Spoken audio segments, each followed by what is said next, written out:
libertad de América Latina aún guarda muchos secretos. ¿Hubo un único cerebro ejecutor detrás de las ansias libertadoras de todo el continente? ¿Se ejecutó un plan que había delineado un masón inglés para extender el poder británico en América? Los héroes del continente tuvieron que moverse sigilosamente, conspirando, buscando aliados y tomando decisiones que no todos podían llegar a comprender. ¿Cuánto tuvo que ver la masonería en este proceso?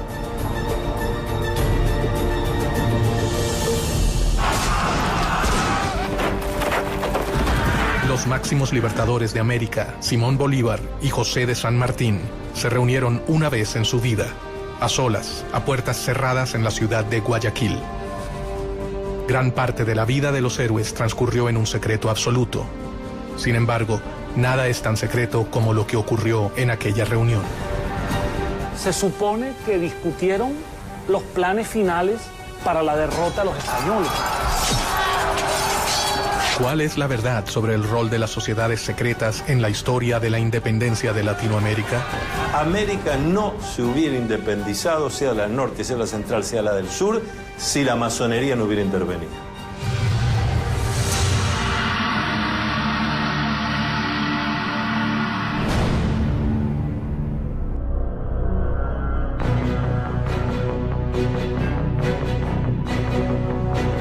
A lo largo de la historia, las sociedades secretas han manejado planes y alianzas ocultas para llevar a cabo sus objetivos. Archivos y documentos revelan una historia paralela al relato tradicional de la emancipación de América. Sospechosamente, estas sociedades nacieron en Inglaterra, el reino que con más énfasis reclamaba mayor participación en América. Inglaterra veía a América como una oportunidad para expandir sus colonias. La monarquía española tenía un monopolio comercial con sus colonias en América y no permitía comercio directo de sus colonias con ninguna otra monarquía ni con ningún otro imperio. ¿Las acciones masónicas buscaron reparar el reclamo inglés frente a España o fue una simple casualidad? Gran Bretaña tenía un problema muy serio porque nosotros éramos consumidores, pero que no podíamos consumir si no fuera a través del contrabando.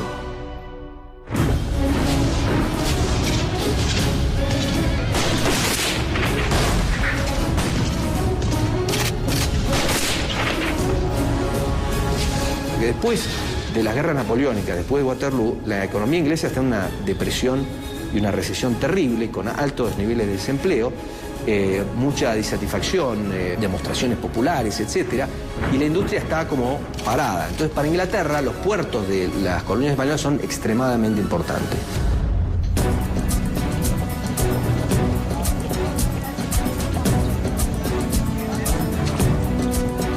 Inglaterra era el lugar ideal para que germinara un plan que podía cambiar el orden mundial para siempre.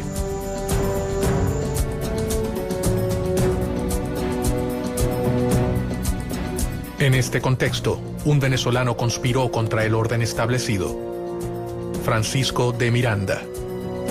Miranda se va a convertir prácticamente en el americano más universal de su tiempo, en el criollo de mayor visión universal y de mayor preparación.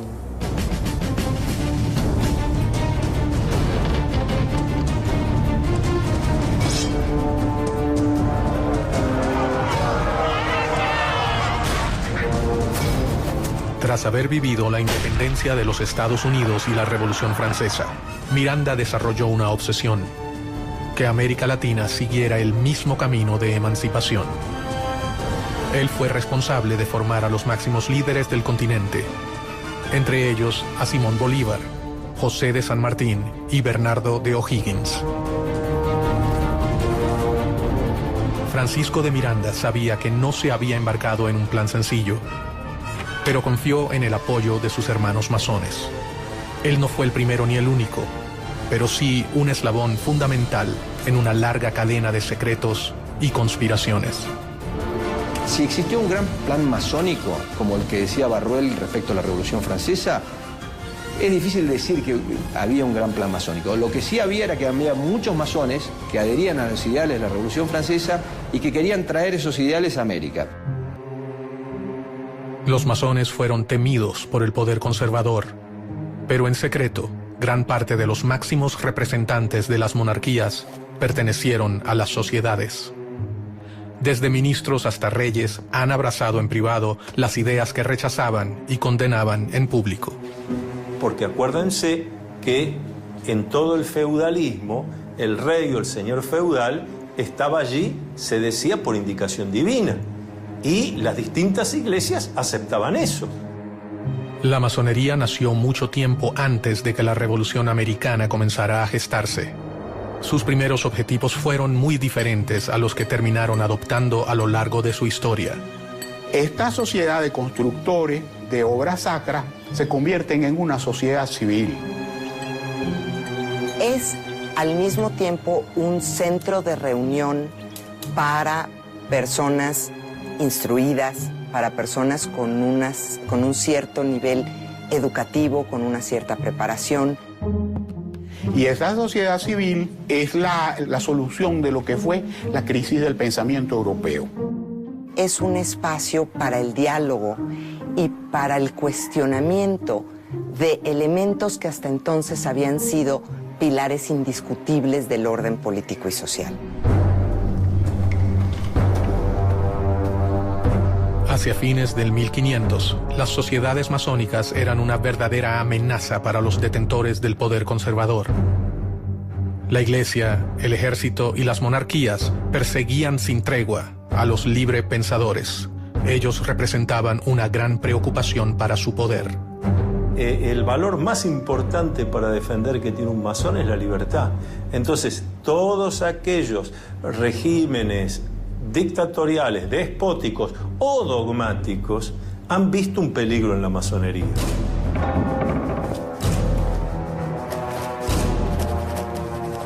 Clandestinamente, sin revelar sus verdaderas intenciones, los masones comenzaron a escalar posiciones en las estructuras tradicionales de poder.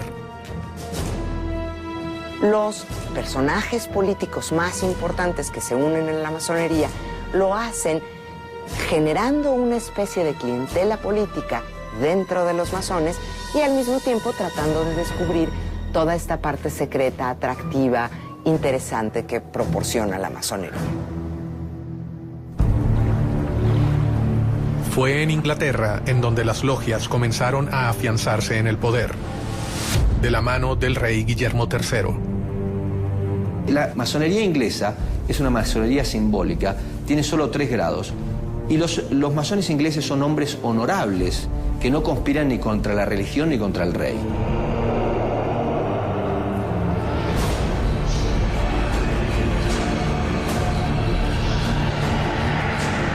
Gracias al impulso de Guillermo III, la Gran Logia Inglesa se creó en Londres en 1717. Ella sería fundamental para el resto de las sociedades. A partir de la Gran Logia Unida de Inglaterra aparece el libre y aceptado masón. Es decir, es el que se inicia en la orden, pero que ya no se va a ocupar de las construcciones externas, sino de una construcción interna, una construcción espiritual e intelectual. El poder de reclutamiento llegaría a niveles que los masones jamás habrían soñado. El rey inglés Guillermo III, fascinado por las nuevas ideas, se acercó personalmente a las sociedades masónicas y secretamente se unió a ellas. Se ha hecho mucha especulación sobre la condición masónica del rey. Realmente esa misma condición que de oficio, de gremio artesanal que tenía la masonería operativa, se lleva al campo profesional de los ejércitos.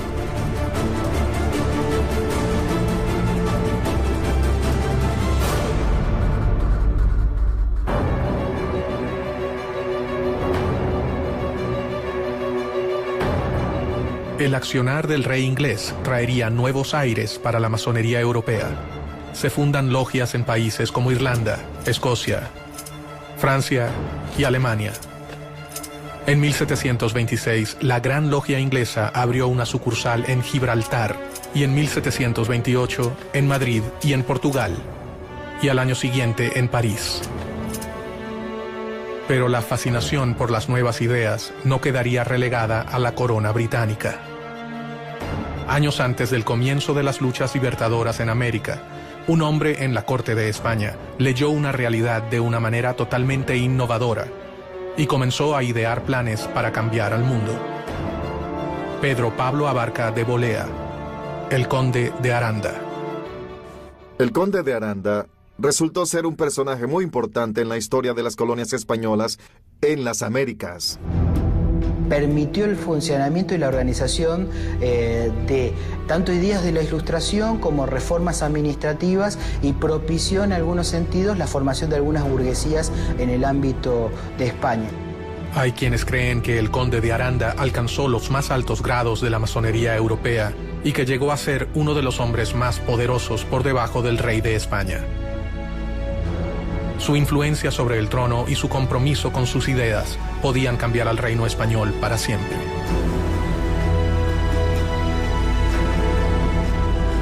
Con su consejo, es probable que hasta el propio rey Carlos III haya formado parte de la masonería española. Carlos III es el monarca que decide implantar lo que se conoce en la historia española como las reformas borbónicas. Las reformas que impulsó Carlos III afectaron a las colonias en cuanto a su administración, a la división geográfica y al rol que cumplía la Iglesia en aquella época. Una de las principales reformas borbónicas es limitar el poder de la Iglesia Católica en los territorios americanos y en la misma península. Si realmente existió un plan para que Inglaterra ganara ventaja en América, con la masonería implantada en la corte española, este acababa de comenzar. Un rey podía ser la pieza fundamental para acabar con el reino ibérico. Estaban a punto de sembrarse las semillas de un plan que podía acabar con el imperio español en América.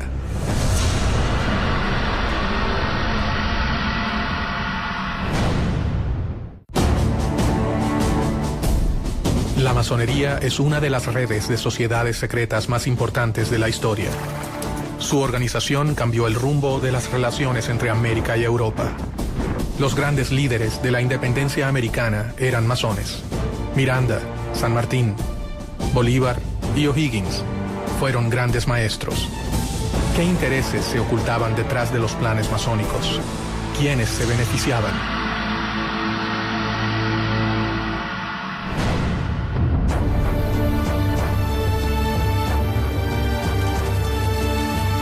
En las cortes europeas, para mediados del 1700, las ideas de libertad e igualdad habían ingresado gracias a los sigilosos planes de las sociedades secretas. Y sus miembros debían moverse con mucho cuidado para sobrevivir. Habían sido víctimas de crueles persecuciones en Europa. La masonería ha sido objeto de persecuciones extraordinarias. Y sin duda alguna, la forma logial de organizarse se presta para que este tipo de institución haya sido vista con recelo. Dentro del trono, el hombre de mayor confianza del rey Carlos III era masón. El conde de Aranda había logrado que sus ideas influenciaran a la corona, pero si era descubierto, perdería, además de sus cargos, su vida.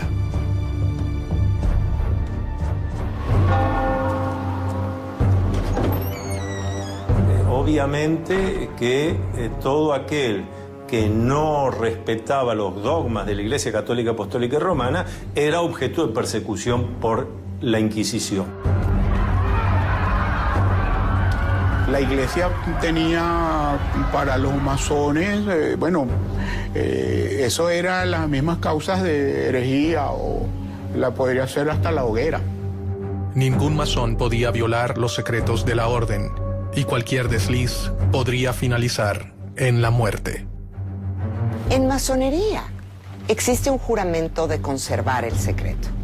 Y aquel que viola ese secreto, en el ritual de iniciación y en el ritual del juramento, Se afirma que será castigado cortándole la lengua, tirando sus cenizas al mar, en fin, una serie de castigos muy violentos que son, desde luego, de orden simbólico. El objetivo de esta enorme cadena de secretos no era proteger a la persona, sino al cargo que esa persona había conseguido para la orden.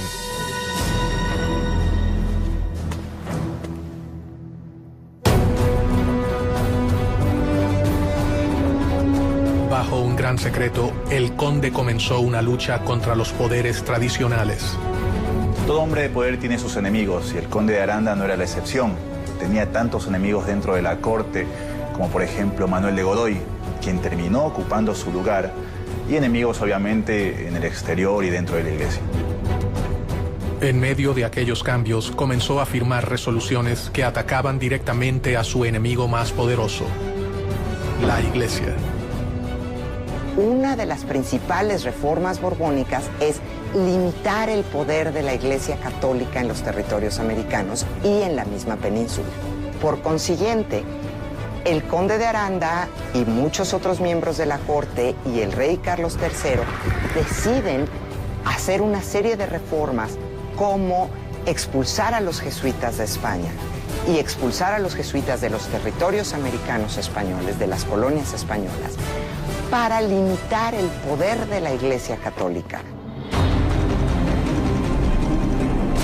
América era un lugar lejano y complejo. Allí se mezclaban los poderes otorgados a los virreyes con el poder de la Iglesia y las fuerzas extranjeras que buscaban beneficiarse, y los poderes que diferentes órdenes religiosas habían instaurado en el nuevo continente, especialmente los jesuitas.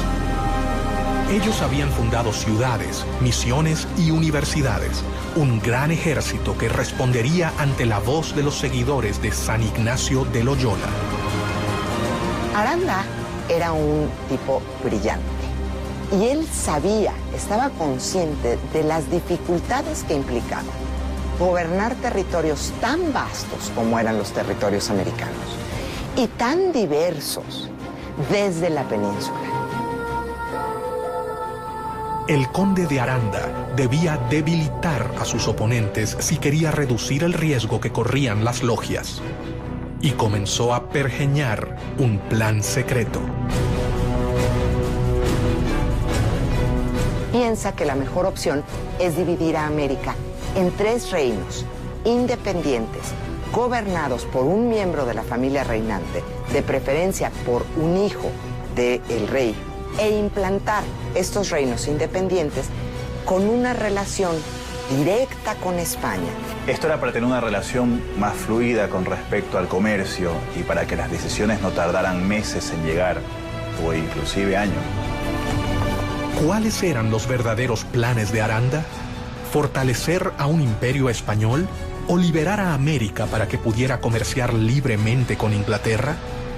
Los principales agentes de la época eran ingleses o franceses. Por tanto, aprovecharse de la posición de poder a fin de alcanzar el objetivo no era para nada descabellado. Fueran cuales fueran las verdaderas intenciones del conde de Aranda, sus ideas tenían fuertes detractores. Debía minar el poder de sus adversarios para que sus planes pudieran concretarse.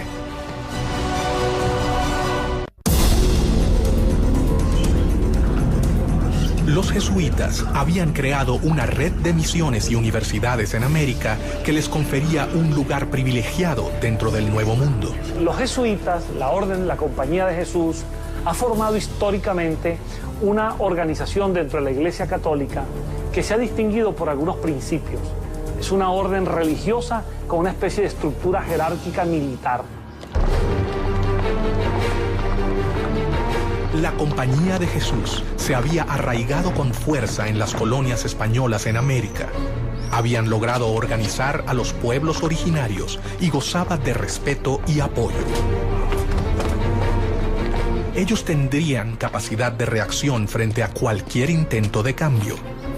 Ahí hay varias contraposiciones, ¿no? Porque tanto el Marqués de Pombal, primero en Portugal y luego Aranda en España, van a impulsar procesos de modernización dentro de las coronas que replanteaban los mecanismos de conquistas que tenían en América Latina. El conde de Aranda consideraba que los jesuitas jamás habrían aceptado sus propuestas sin pelear. Enfrentarse a su poderosa organización habría sido fatal, así que ideó un plan para lograr sus objetivos. Y esta fue una de las causas para que los criollos empezaran a sentirse violentados por la corona española, pues sintieron que no se respetaba el papel de una institución que para ellos había sido siempre tan importante como era la Compañía de Jesús.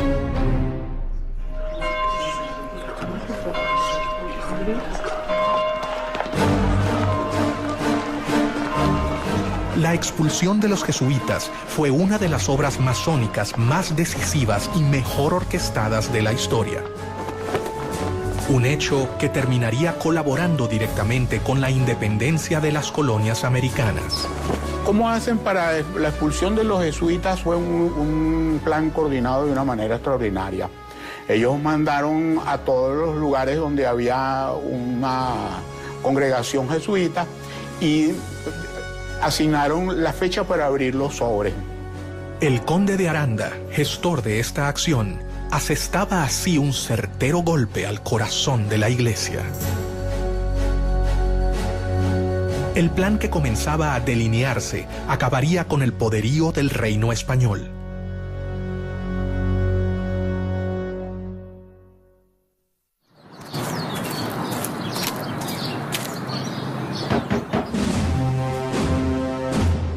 El decreto de Carlos III precisamente ordenaba que se abrieran los sobres ese día para que la operación no tuviera ningún tipo de resistencia. Al decreto de decir se abren los sobres, entonces esa era la gran noticia, y la gran noticia era que iban a ser expulsados de América todos los jesuitas. Pero en el momento que abrieron los sobres, esa fecha que se abrieron los sobres en toda América, en 24 horas estaban montados los jesuitas en los barcos y salían con destino al otro lado del Atlántico. Aranda había sentado las bases para terminar con las colonias españolas en América. Sin embargo, él nunca se imaginó que su plan se pudiera volver contra su propio reino. O si lo sabía y todo fue un plan británico para poder obtener ventajas en las colonias americanas.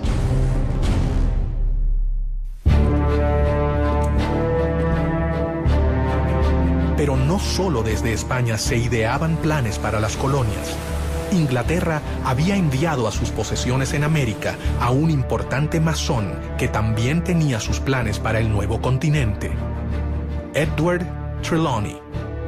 Él fue el gobernador británico de Jamaica entre 1738 y 1750 aproximadamente. A partir de 1739, en la isla de Jamaica, se instaló la primera filial de la Gran Logia de Inglaterra, una de las primeras al sur de Norteamérica. La masonería llegó a América desde fechas muy tempranas. Llegó primeramente a Estados Unidos. En 730 la trajo Benjamin Franklin a las 13 colonias americanas y se extendió bastante en las colonias norteamericanas. Posteriormente arribó a mediados del siglo XVIII a algunas de las colonias inglesas, especialmente a Jamaica. De la mano de muchos ingleses como Trelawney, las sociedades arribaron a América y desde allí dieron inicio a sus objetivos. La masonería estaba fortalecida en Inglaterra, así que Londres sería el lugar perfecto para ejecutar cualquier tipo de conspiración que los favoreciera. Inglaterra nunca ha tenido en política exterior razones idealistas. Inglaterra ha tenido siempre intereses. Después de la independencia de sus colonias americanas, Inglaterra ve necesaria la exploración de nuevos horizontes. Trelawney tenía un plan que elaboró detalladamente durante los 15 años que gobernó la isla. España debía compartir los beneficios de las colonias de América con la corona británica. Trelawney creía que España no tenía los derechos comerciales exclusivos con América. La situación del monopolio comercial de España era completamente injusta. Él manejaba dos opciones: un plan de conquista que resultaba costoso y prácticamente imposible, o impulsar la independencia para las colonias españolas. Muchas veces se olvida el tema de que no se podría haber hecho todo lo que se hizo sin el financiamiento necesario. Y ese financiamiento se acordó dentro de las logias. ¿Por qué un masón y agente del gobierno británico manejaba un plan tan similar a las logias españolas? ¿Casualidad? En cuestión de la masonería, suele preguntarse si había una casualidad con los planes de la masonería y los planes de Inglaterra. Pues la masonería era inglesa y era francesa. Mientras Aranda buscaba dividir las colonias para beneficiar a España, Trelawney pensaba que dividiéndolas se beneficiaría a Inglaterra. Es muy simple. Divide y vencerás. Si bien ninguno de ellos fue capaz de llevar a cabo su propósito, un grupo de hombres americanos, más de 50 años después, comenzarían a conspirar para que el plan se cumpla. El poder no está en un iluminado porque Dios así lo quiso, sino que el poder está en el pueblo porque Dios así lo quiso. Los miembros aceptaban las premisas y un puñado de hombres alcanzaba a saber toda la verdad. Pero, ¿cuál era esa verdad?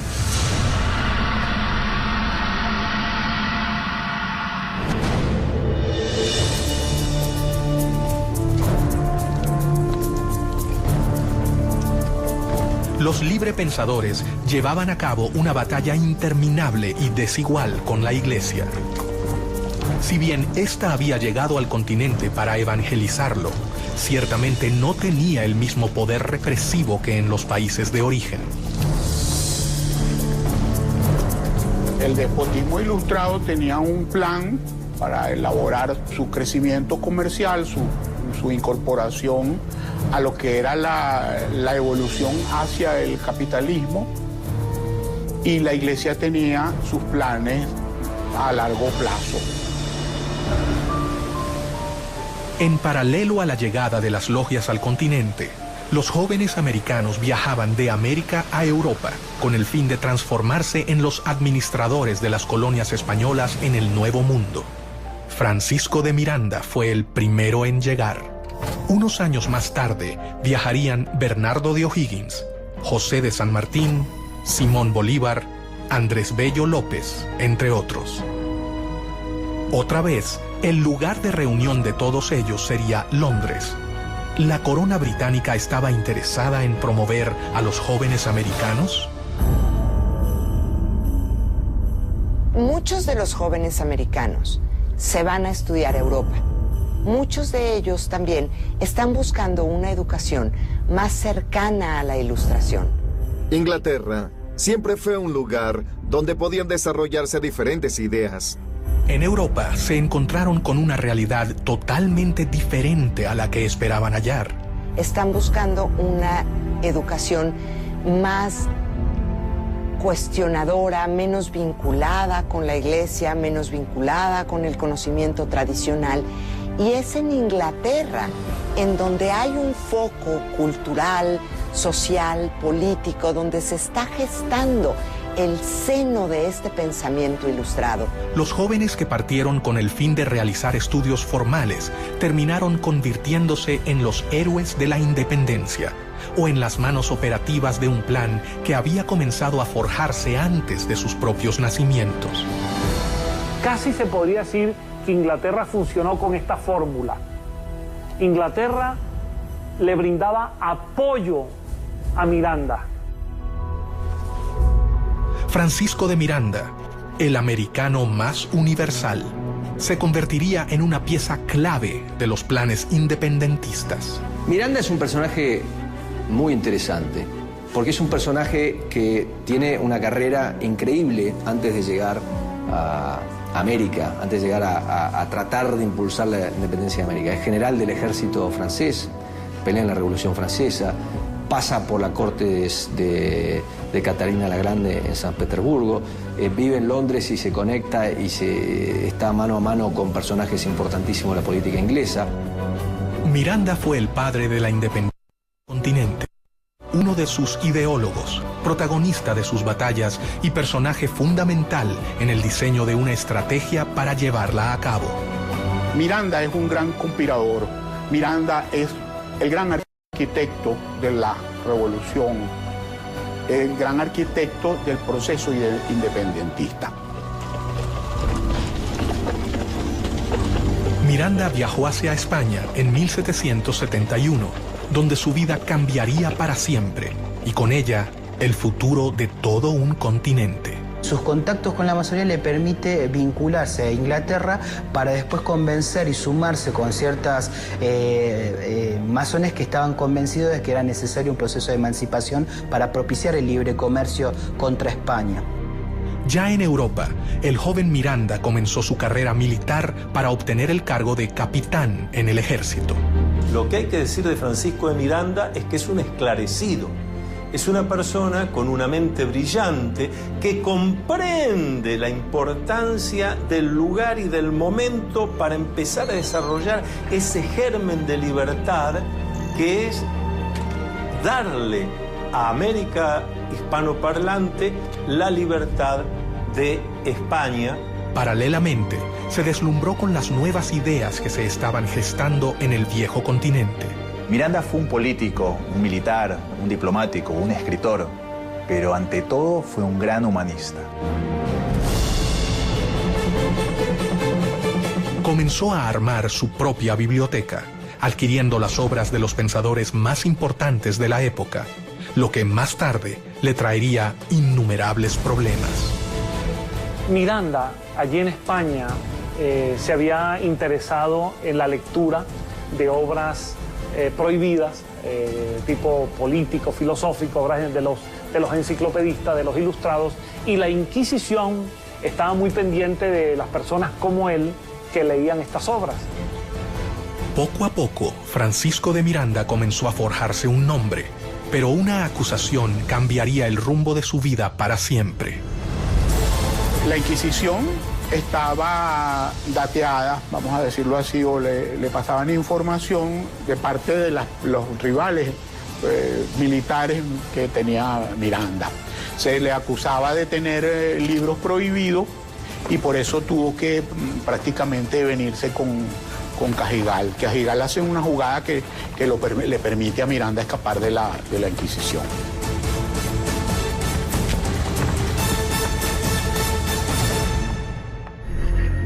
Y a partir de allí, Miranda es declarado prófugo de la justicia española, pasa a ser perseguido por España y obviamente a medida que se van produciendo los acontecimientos, Miranda, cada vez la persecución de España es mayor.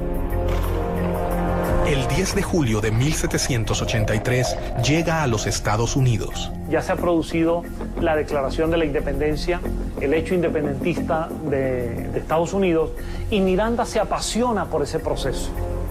Y Miranda va a viajar por distintas ciudades de los Estados Unidos, tratando de tomar contacto con esa realidad, con las causas que llevaron a la independencia, con la manera como los Estados Unidos de América se ha independizado de Inglaterra y sobre todo toma contacto con los ideales de los independentistas norteamericanos. En Estados Unidos, Miranda terminaría de comprender qué debía hacer. Había llegado al país que acababa de independizarse y allí conoció a los grandes protagonistas de la independencia. Especialmente trabó relación con George Washington. Tuvo entrevistas con líderes como Jefferson, Hamilton, Knox, es decir, con figuras muy importantes en la conducción del nuevo país independiente en Norteamérica. No se sabe exactamente dónde se inició el general Francisco de Miranda como masón. Algunos historiadores afirman que fue en 1774, en Madrid, y según el rito, York. Otros dicen que fue iniciado por el mismo George Washington en la Logia de Virginia. Muchos historiadores se preguntan cómo era posible que este joven, nacido en Caracas, de ascendencia isleña, canaria, que empezaba a ser perseguido por España, pudiese ser recibido en los Estados Unidos por el presidente de la nación y por los principales líderes de esa nación. De allí nace, entre muchos historiadores, la posibilidad de que Miranda en esa relación haya estado apoyado por la masonería. Su futuro comenzaba a dibujarse. El hombre que había servido al ejército español alrededor del mundo estaba por transformarse en la pieza clave para que perdieran sus colonias en América. Debajo de la mesa, alguien estaba poniendo en marcha los planes elaborados por el conde de Aranda y Trelawney, el viejo gobernador de Jamaica. La idea era separarse de España y de alguna manera seguir el modelo republicano que ya se había establecido en Estados Unidos. Miranda se ha convertido en masón, comenzando así a conocer las ideas más revolucionarias de la época. Ha vivido la independencia norteamericana de cerca, haciéndose eco de los ideales revolucionarios. Ha sido acusado por el país por el que arriesgó su vida y ahora mira hacia su continente. El futuro héroe de la revolución comenzó a desarrollar cada vez más sus planes para independizar a América, pero sabía que no podía hacerlo solo.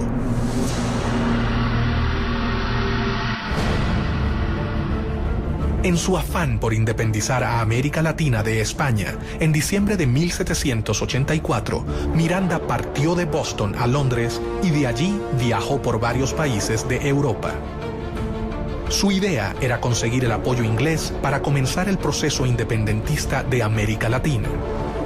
En Londres, Miranda hallaría la tierra fértil que necesitaba para cumplir con su objetivo. Inglaterra había encontrado al hombre que finalmente los haría desembarcar en las colonias americanas. Miranda sí utilizó a Inglaterra, en el sentido de que Londres le sirvió de base de operaciones durante muchos años, en el sentido de que Pitt le dio algunos respaldos económicos indirectos, en el sentido de que hubo figuras del gobierno inglés que le apoyaron. Miranda decidió recorrer diferentes países europeos en búsqueda de apoyo para su plan. Y allí también, en las distintas logias europeas que Miranda visitó y en algunas de las cuales tuvo que estar bastante tiempo para convencer, para contestar preguntas, para ver cómo se podía hacer, para trabajar sobre mapas, etc. Allí también fue descubriendo quiénes eran los hermanos que tenía sentido que vinieran a América para ayudar, cuáles convenía que se quedaran allá y cuáles no se podía contar. En 1792 se encontraba en París, donde estaba en pleno desarrollo la Revolución Francesa.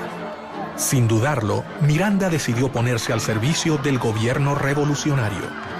Por segunda vez en su vida, se encontraba en contacto con ideales revolucionarios llevados a cabo por logias masónicas. Es que América dependía totalmente de lo que sucedía en Europa. América no tenía entidad política propia. América, para entender lo que pasaba en América, había que entender lo que pasaba en Europa. Y hasta 1815 Europa tiene una figura central que es Napoleón.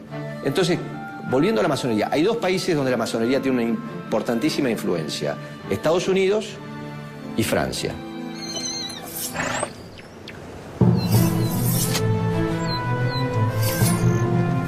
La Asamblea Legislativa, el gobierno francés en la época, lo destinó a Bélgica y Holanda para defender a la Francia revolucionaria del ataque de los ejércitos absolutistas.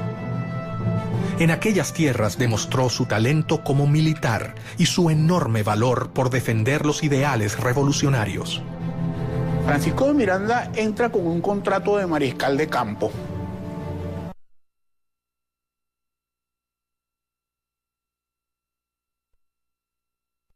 Parte activa en este proceso. Es muy interesante porque el sector al cual Miranda está vinculado es al de los girondinos, y en Caracas se le acusaba más tarde de jacobino. Gracias a su aporte en Francia, Miranda se convirtió en el único latinoamericano cuyo nombre figura en el Arco del Triunfo.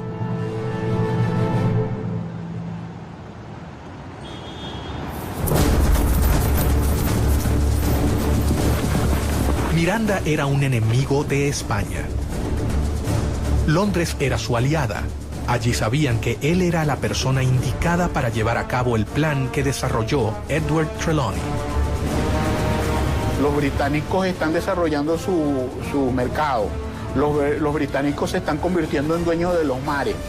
Por supuesto que les interesa, como dicen en buen criollo, en lenguaje popular, serrucharle el piso a su principal rival, que es España.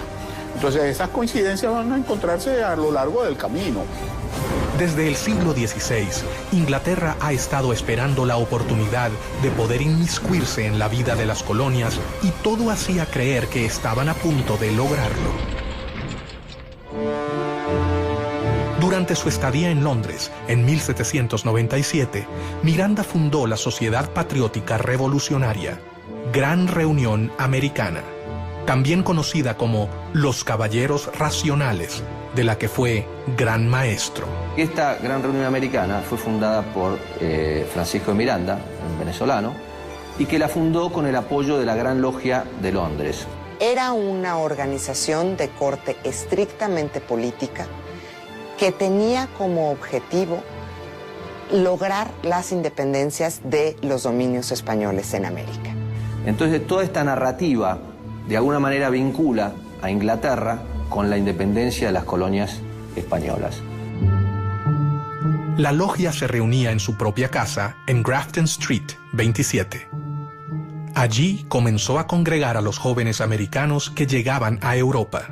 Miranda había tejido una red epistolaria. Bueno, el trabajo de Francisco de Miranda es el trabajo de alguien que se empeña en difundir como se hacía en aquella época, escribiendo cartas, dando conferencias a muy pocos, hablando cara a cara con unos y con otros, porque no había medios de difusión masiva. En estas reuniones comienza a preparar su plan más oculto. Estaba dispuesto a ofrecer su vida por la libertad de su continente y pensaba que un gran número de americanos seguirá su camino. La masonería le había enseñado el modo más seguro y efectivo de que sus planes llegaran a concretarse. La Gran Reunión Americana fue la simiente de una serie de agrupaciones que se establecieron por toda España, después en Sudamérica, en Nueva España e incluso en Estados Unidos y en Londres. En su propia casa, Miranda comenzó a seleccionar a los jóvenes que participarían de su logia. Lo que Miranda organiza en Londres es una reunión de hombres que se instruían, generalmente eran hispanoamericanos o españoles, que eran instruidos por Miranda exactamente en la causa de la independencia de América. Cada uno de ellos llegó de los puntos más remotos de América. Sus exigencias eran grandes y esperaba que solo los jóvenes valerosos lo aceptaran. Los candidatos a iniciarse en la masonería, por lo general, son personas que viven en un lugar y que pueden asistir a las tenidas regularmente durante un tiempo indefinido. A diferencia del conde de Aranda, Miranda contaba entre sus tropas con una gran cantidad de jesuitas, alrededor de 300. Durante el proceso de la independencia de Hispanoamérica, numerosos jesuitas participaron activamente en favor de la causa independentista, a diferencia del clero tradicional español que, en líneas generales, reflejaba los intereses de la monarquía. Él intercedió directamente ante el ministro William Pitt para que fueran benévolos con ellos. Cuando algunos jesuitas fueron capturados dentro de los conflictos entre Inglaterra y España, algunos de sus jesuitas eran mirandinos, eran favorables a la causa de Miranda, y Miranda intervino ante Pitt para que los liberara.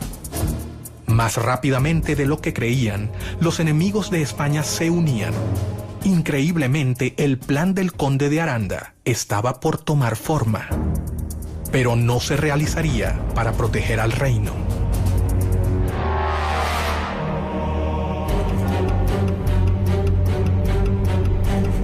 Francisco de Miranda sabía que la elección de los postulantes sería determinante para sus planes. Ellos tenían que ser líderes, comprometidos, fuertes y por sobre todo tenían que abrazar su causa y la masonería. No podía exponerse a que sus planes quedaran expuestos. Miranda había redactado un juramento, tal cual se hace en las logias masónicas. Un juramento al estilo de Miranda, porque era un juramento para que aquel hombre se comprometiera a trabajar incansablemente por la independencia de América. Mucho secreto, valor y constancia son la égida que os escudará de los brazos de los tiranos, decía Miranda a sus adeptos. No ha podido establecerse la fecha ni el lugar en los que Miranda se inició en la masonería, aunque no existen dudas de su condición de masón. Formaba parte así de logias internacionales. Su actuación dentro de las logias, su decisión de crearlas, se debía a un plan superior digitado por la Gran Logia Inglesa. ¿A quién respondía Miranda?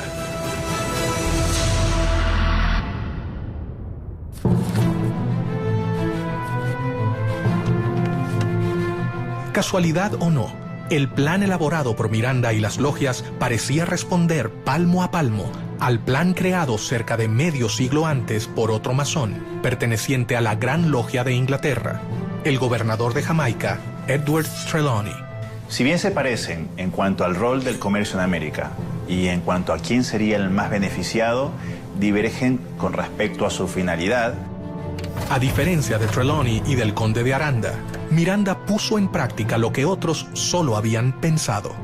Es una época en la que se está dando una transición de un mundo constituido por instituciones, de una sociedad corporativa a una sociedad más individual. Para organizar sus filas, Miranda decidió no incluir hombres mayores de 40 años. El venezolano confiaba en que los jóvenes serían quienes lo ayudarían a culminar su plan. La inteligencia de Miranda lo llevó a comprender que para ciertas cosas necesitaba contar con lo que nosotros llamamos los ancianos sabios. Contactos políticos, diplomáticos, financieros. Pero para la ejecución concreta de la obra, lo que llamamos en masonería los grupos de masonería operativos, donde hay que ir a hacer cosas concretas, había que entusiasmar a la juventud.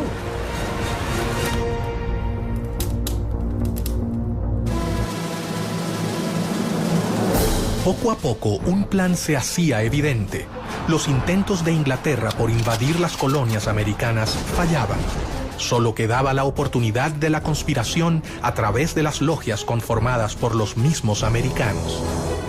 Recordemos que al mismo tiempo, Inglaterra siempre estaba intentando cualquier tipo de invasión de las colonias americanas. E Inglaterra poco a poco intentaba sustraer algunos territorios dentro de esa vasta expansión continental que era Hispanoamérica. Era como una obsesión de adueñarse de nuevas tierras. Las diferentes logias mirandistas que se habían creado en Europa comenzaron a trabajar en pos de la emancipación de América. La logia más decisiva en la liberación del continente fue la logia Lautaro. Las logias Lautaro empiezan con una logia madre establecida en Sudamérica. Se considera, pero no hay certeza, que quien establece esta logia madre fue José de San Martín. Se nos ha preguntado muchas veces sobre si esas logias funcionaban igual que cualquier otra logia masónica.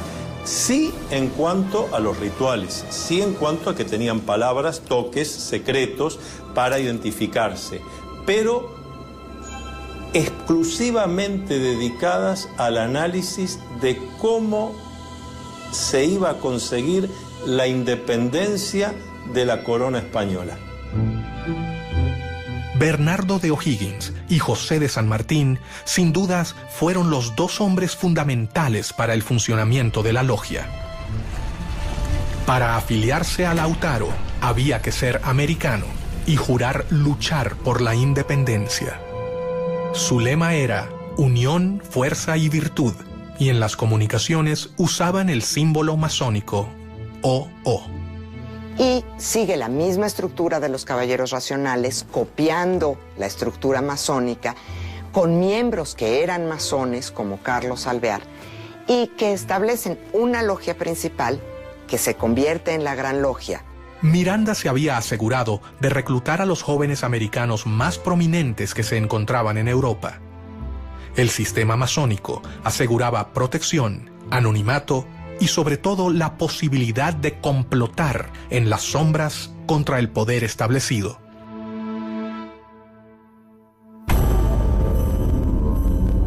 Mientras que las logias se afianzaban en América, sus líderes debían tomar las precauciones necesarias para proteger a sus miembros. La clave de la supervivencia se encontraba en sus intrincadas estructuras, su complejo modo de ingreso y su compromiso de silencio. Las logias que operaban aquí practicaban rituales masónicos que tenían que ver más que nada con el sistema de grados. Según el grado que cada hermano tenía dentro de la logia, era el conocimiento de la parte del plan que tenía. El ascenso del grado tiene que ver con la lealtad que hayas demostrado a la causa de la independencia o a la causa de los gobiernos independientes. Las logias Lautaro tienen solamente 5 grados y el último grado está destinado para los líderes militares, que son aquellos que van a controlar, que son aquellos que van a llevar el mando de las armas en las independencias y después, mediante las armas, van a sostener los gobiernos independientes recién establecidos. Ninguno tenía todo el plan, de manera tal que si alguno de los hermanos hubiera caído en manos del enemigo y bajo tortura se hubiera visto obligado a revelar algún secreto, el secreto que revelaba era apenas un trocito de la totalidad.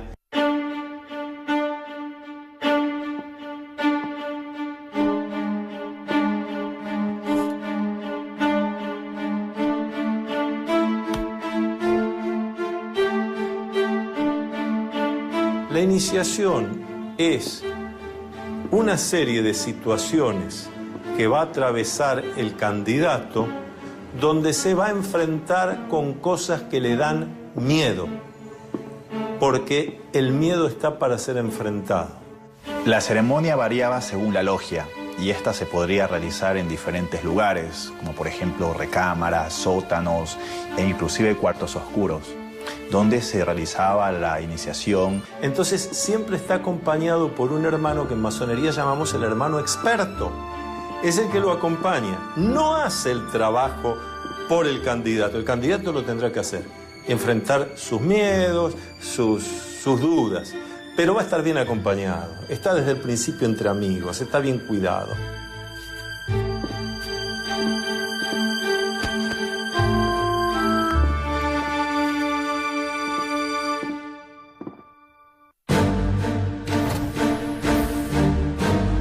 Uno de los primeros en unirse a la logia fue Bernardo de O'Higgins.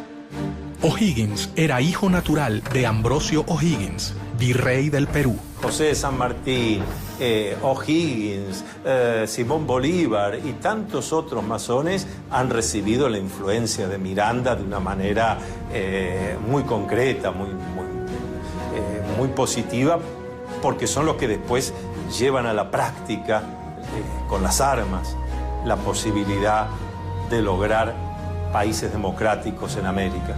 A los 15 años fue enviado a estudiar a Londres y allí conoció a Miranda.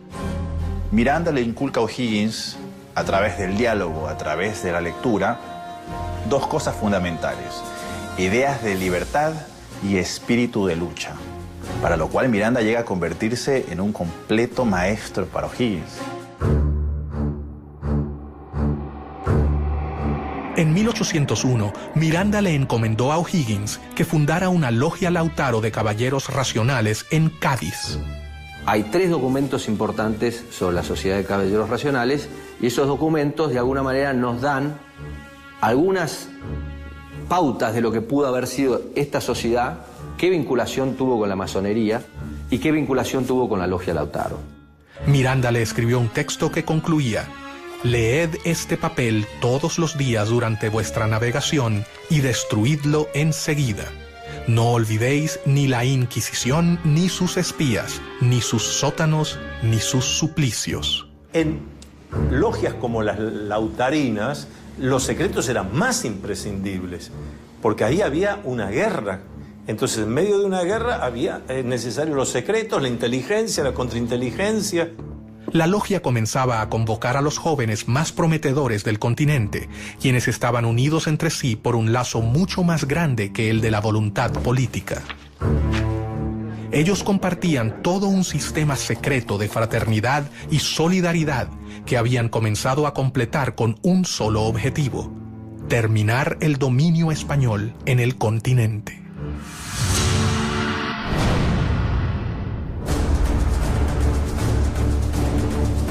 Rápidamente, O'Higgins se convirtió en una persona de confianza del gran ideólogo de la independencia latinoamericana. En una de las tertulias que solían compartir, Bernardo le narró la historia del cacique Lautaro. Miranda, inspirado en su vida, bautizó así su logia. Lautaro, en homenaje a un cacique de un pueblo originario de nombre Lautaro, que había combatido y había muerto peleando contra el ejército español del rey. Entre los amigos de Miranda se encontraba su compatriota Juan Bolívar, el padre de Don Simón, a quien conocería en el primer viaje que éste realizó a Europa. Una relación compleja, no una relación fácil. Vamos a ubicarnos históricamente. Miranda nace en Caracas en 1750. Bolívar nace en Caracas en 1783. Cuando Bolívar está naciendo en Caracas, Miranda está en los Estados Unidos, concibiendo a sus 33 años toda la relación de conocimiento de la independencia de los Estados Unidos y proyectando su lucha independentista en América. De modo que la diferencia de 33 años es muy significativa para entender la relación entre estos dos gigantes de la independencia americana. Bolívar llegó a Cádiz en 1803 y rápidamente fue admitido en la sucursal de la Gran Logia Americana, la Sociedad de Caballeros Racionales. Mientras que sus seguidores comenzaban a prepararse en Europa, Miranda decidió intentar realizar la primera revolución. El objetivo sería su país natal, Venezuela. Se habla de un intento fallido, una intentona golpista incluso de Francisco de Miranda en Coro y en Ocumare.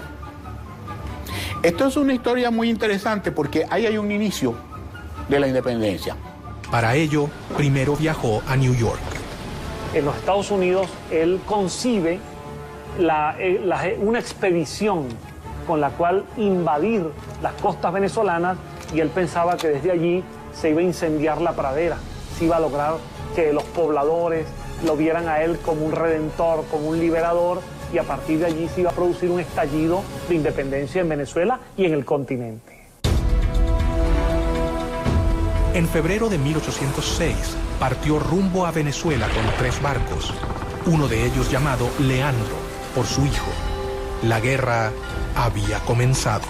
Esos 3 barcos que él arma, antes que él termine de armarlo, ya la comunicación de Estados Unidos a España y de España a las colonias había llegado. Pero la primera expedición se frustraría antes de su inicio. Primero, desembarca en Ocumare de la Costa, 1806, y es repelido, es descubierto por los españoles, y las embarcaciones en que él venía son cañoneadas. Pero ¿qué pasa con Miranda en el 58 Grafton Way? Él regresa con su esposa, la madre de Leandro, Miranda, que después fue presidente del Banco Inglés en Venezuela años más tarde. Si eso le dice algo, bueno, yo lo dejo allí con esa interrogante. Y él logra huir en el Leander, logra huir y refugiarse en las Antillas, pero las otras 2 embarcaciones terminan siendo apresadas por los españoles e incluso son ahorcados la mayor parte de los que venían como tripulante y como guerreros en esas embarcaciones. Pero el hecho es que él sigue pensando en que el momento de la independencia de América ha de cuajar en algún momento. Y va a comenzar el periodo londinense en que Miranda concibe la lucha por la independencia desde Londres de otra manera. Lo primero que hace es fundar un periódico, El Colombiano. De modo que Miranda, además de un gran memorialista, Miranda se convierte en un pionero del periodismo también.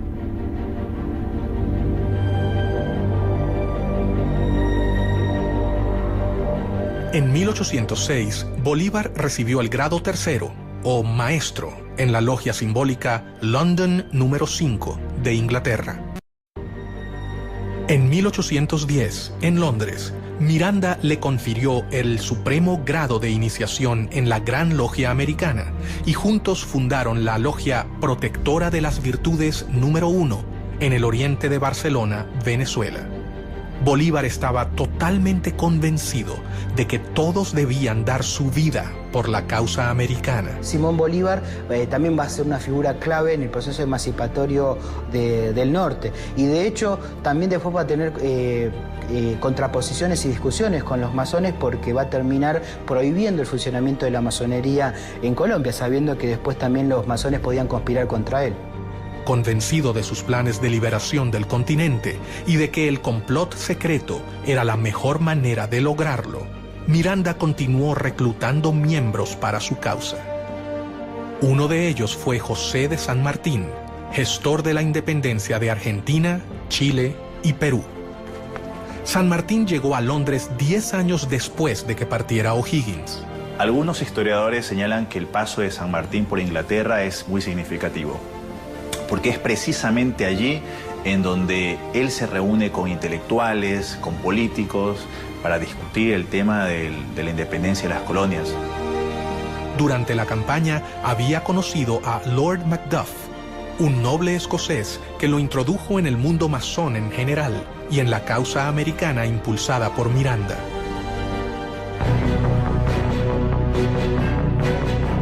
Fue allí donde San Martín hizo contacto por primera vez con círculos de liberales y revolucionarios que simpatizaban con la lucha por la independencia americana.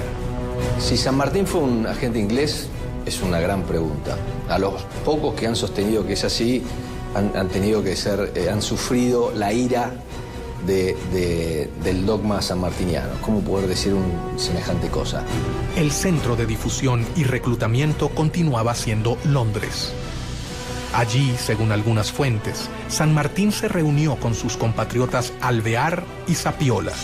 ¿Por qué razón San Martín se incorpora a esta logia? Es otro de los grandes misterios. Se incorpora después de haber estado casi un año en los campamentos del ejército inglés en Portugal. ¿Cuánto sabía el reino inglés de lo que sucedía dentro de su territorio? La realidad es que tenemos que entender qué es lo que significa la palabra agente. Lo que queda claro a cualquiera que lee la correspondencia diplomática y los archivos ingleses es que San Martín era un anglófilo.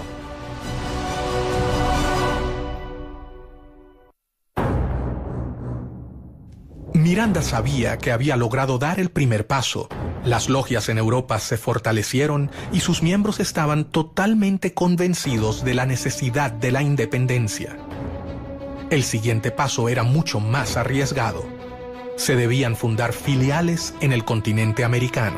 Se establece una gran logia principal que se considera la logia madre, y después se van estableciendo logias y grandes logias por todos los territorios sudamericanos, y se vuelve la estructura en la que se apoyan estos líderes para atraer partidarios, para agrupar en esas logias a todos los que están buscando las independencias hispanoamericanas, y una vez que se consiguen, para endoctrinar en los nuevos principios republicanos, liberales, a los que van a ser los líderes, los directores, los gobernadores de los nuevos países hispanoamericanos que se establecerán inmediatamente después de la consecución de las independencias.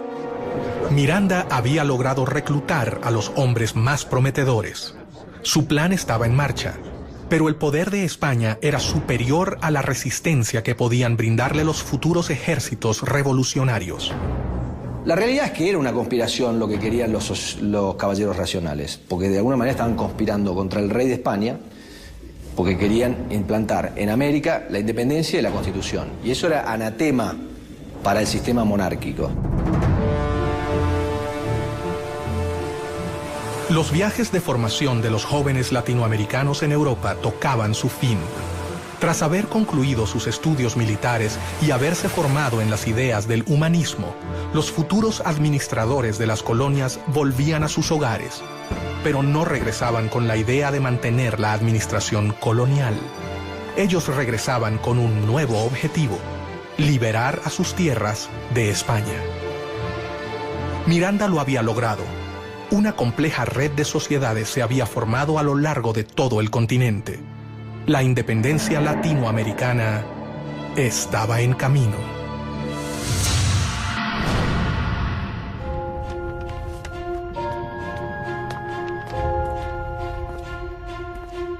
Mientras tanto, un hecho externo colaboraría con la causa: la llegada de Napoleón al trono de Francia y la instauración del Primer Imperio llevaron a Europa a una era de guerras, caos, alianzas y traiciones. Y entonces Napoleón tiene que desarrollar estrategias para atraerse adeptos en España. Y una de esas estrategias es utilizar a la masonería como herramienta. Hasta el momento en que ellos iban conquistando una ciudad, iban conformando logias y iban dejando sus cuadros masónicos como una suerte de control de la sociedad civil. Las fuerzas napoleónicas contaron con una serie de victorias iniciales que llevaron a la abdicación del rey español en Bayona, Carlos IV, quien se vio obligado a renunciar en favor de su hijo Fernando VII. Napoleón crea su propia masonería, que es conocida como masonería bonapartista. Incluye ahí a todos los que son denominados afrancesados, que son los españoles que aceptan el gobierno bonapartista y que reconocen a Napoleón y a José Bonaparte. Pero al poco tiempo, Napoleón decidió reemplazar a los reyes borbones de su trono, por lo que hizo abdicar a Fernando VII en favor de José Bonaparte, el hermano del emperador francés. Napoleón se burlaba de los masones, decía que era un grupo de imbéciles que hacían ceremonias ridículas, pero la realidad es que todos sus hermanos eran masones. No solo eran masones, sino que José Bonaparte, su hermano mayor, que luego es rey de España, era el gran maestre del Gran Oriente de Francia, es decir, era el líder de la masonería francesa. Y Napoleón utiliza la masonería como herramienta política.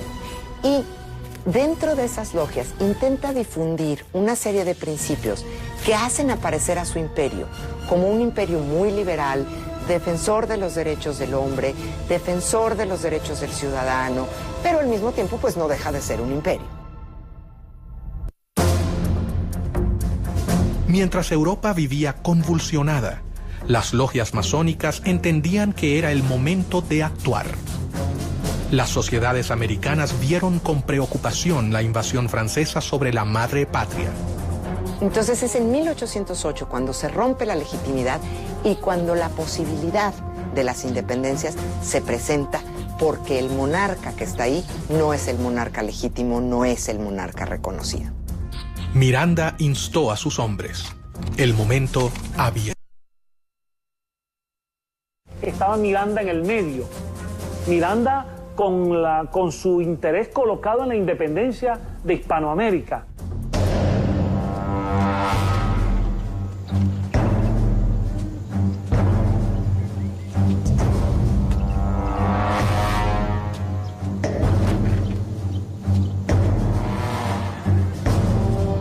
La primera logia masónica mexicana se creó en 1804, a principios de la lucha por la independencia en Ciudad de México, en la calle de las Ratas, número 8.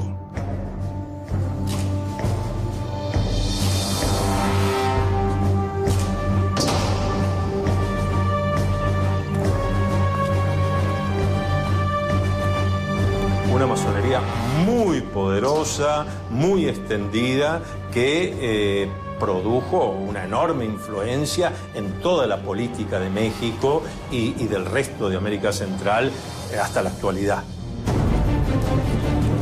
Los masones mexicanos fueron los primeros en entrar en acción. En 1810, Querétaro era el principal centro de la conspiración para llevar a cabo la independencia política del país. Bajo el disfraz de saraos y reuniones literarias, los conspiradores se reunían en esa ciudad. A estas reuniones auspiciadas por la corregidora Josefa Ortiz de Domínguez, concurrían distinguidos queretanos, así como los capitanes Ignacio Allende, Juan Aldama y los hermanos Epigmenio y Emeterio González. También asistía a ellas secretamente el cura de la parroquia de Dolores, Miguel Hidalgo y Costilla. Cuando ya se había fijado la fecha para el levantamiento, varias denuncias pusieron sobre aviso a las autoridades españolas y éstas procedieron rápidamente a sofocar el movimiento, cayendo sobre las casas de los conspiradores para encarcelarlos. Sin embargo, no pudieron contra ellos y el 16 de septiembre fue declarada la Independencia Nacional de México.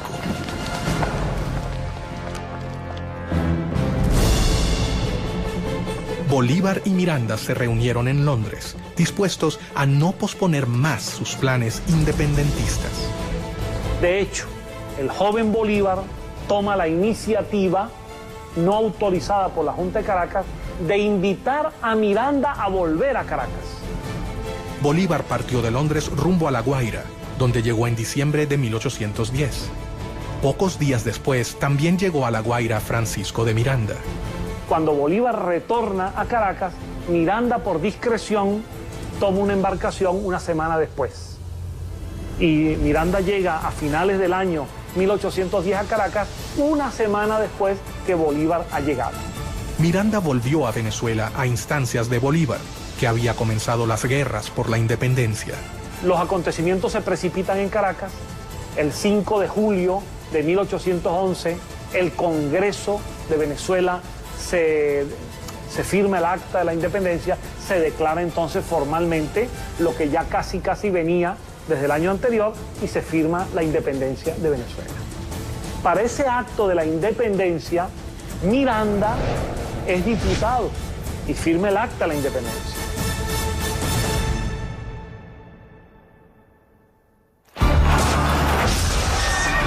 Miranda fue nombrado generalísimo del ejército venezolano, pero tras una serie de reveses militares, tuvo que capitular.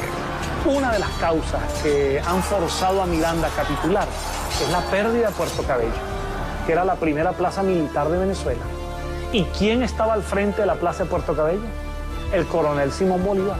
Miranda y otros 400 patriotas a los que al capitular se les había prometido la posibilidad de exiliarse, fueron apresados. Fue tomado prisionero por un grupo de oficiales venezolanos, entre ellos Simón Bolívar. Y cuando ve a Bolívar, a Miguel Peña y a otros más que lo estaban deteniendo, Miranda exclama en una de las frases que más ha marcado el destino venezolano, una frase dramática hasta el día de hoy. Miranda dice: bochinche, bochinche. Este pueblo lo único que sabe hacer es bochinche. Y finalmente Bolívar es un agente histórico de aquellos que lamentablemente intervinieron para que Miranda fuese detenido. En mi opinión, un verdadero lunar en la historia de Simón Bolívar, la detención.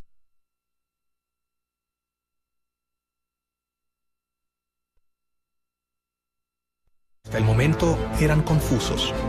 El plan había sido preparado paciente y ordenadamente. Los masones no podían contar con un mejor contexto para ejecutar sus planes de independencia. América era un reguero de pólvora que quedaba a 10.000 kilómetros de la metrópoli que la dominaba desde hacía casi 3 siglos. De hecho, las logias masónicas permitieron resguardar este funcionamiento para permitir organizar y libertar a América dentro de un gobierno que era opresivo. Los masones habían cambiado definitivamente los libros y sus reuniones por las armas. Era el momento de la acción.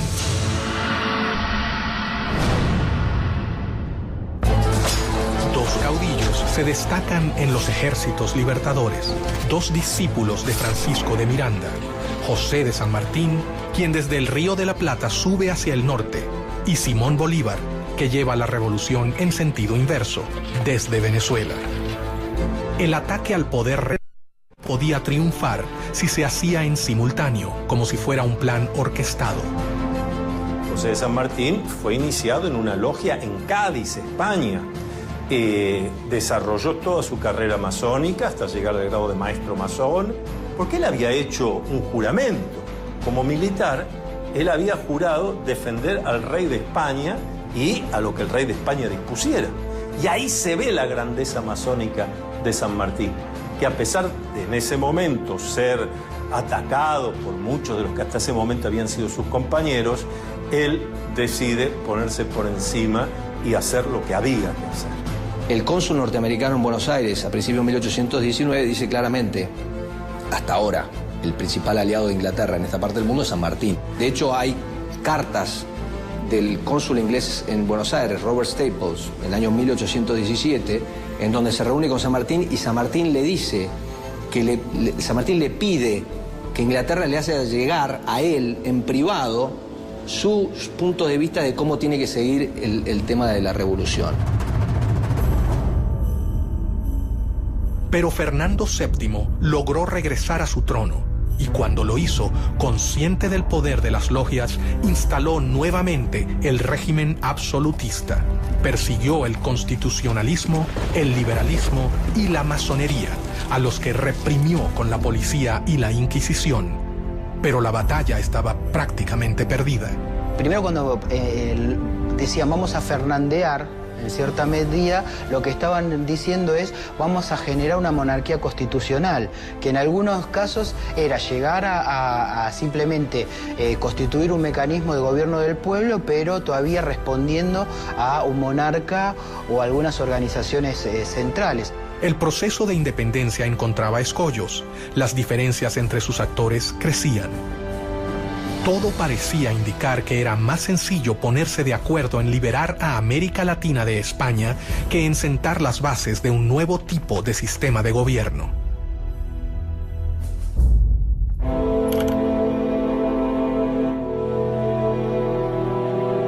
Mientras sus hombres cumplían un sueño de más de 100 años de espera, Miranda fue trasladado a España y murió en una cárcel antes de que la emancipación finalizase.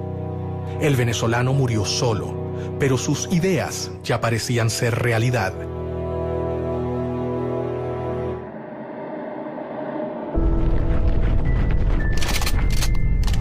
Los conflictos en Europa y España ocurrían tal y como lo había previsto Pedro Pablo, conde de Aranda, cuando sostuvo ante el rey Carlos III: jamás han podido conservarse por mucho tiempo posesiones tan vastas, colocadas a tan gran distancia de la metrópoli. Sin embargo, no se transformaban en reinos leales al imperio español. Todas estas diferencias marcan en cierta medida también algunos posicionamientos de intereses que tenían cada uno de los grupos, tanto regionales como de las alianzas estratégicas a nivel internacional que tienen cada uno de ellos. Los masones siguieron sus planes. Cientos de miles de hombres de todo el continente han abrazado su causa. Sin embargo, un hecho dejaría abierta para siempre una pregunta que jamás ha podido ser respondida. El 26 de julio de 1822, en medio de las batallas, los dos generales, Bolívar y San Martín, realizaron una reunión a solas en la ciudad de Guayaquil. Era evidente, era necesario que se reuniesen los dos grandes libertadores, Bolívar y San Martín, que hasta ese momento no se conocían personalmente. Este va a ser su primer y único encuentro en 1822. Ellos conversaron y esas palabras que nadie jamás supo cambiarán la historia del continente. ¿Qué ha pasado ahí? ¿Qué ocurrió? Se ha especulado mucho, pero no lo sabemos. Pero no lo sabemos precisamente porque como buenos masones conocían todos los secretos y algo los lleva a tomar esas decisiones. Bajo una de las versiones más popularizadas, por ejemplo en la Argentina, la influencia inglesa fue bastante nefasta y de alguna manera impidió que San Martín terminara su tarea liberadora y que de alguna manera lo forzó a retirarse de América en su entrevista con Bolívar. Tras conversar a solas, los hombres se despidieron. Pero al salir, la realidad había cambiado. Bolívar finalizaría la gesta independentista. San Martín se retiraría a Europa. Yo no sé si San Martín era un agente inglés. Lo que sí sé es que San Martín era un hombre que tenía convicciones políticas muy conservadoras que era conveniente para Inglaterra. ¿Tuvo algo que ver Inglaterra en esta reunión? El hecho es que los historiadores, algunos historiadores, han registrado que el propio saludo que se dan San Martín y Bolívar al conocerse en Guayaquil es un saludo típicamente masónico.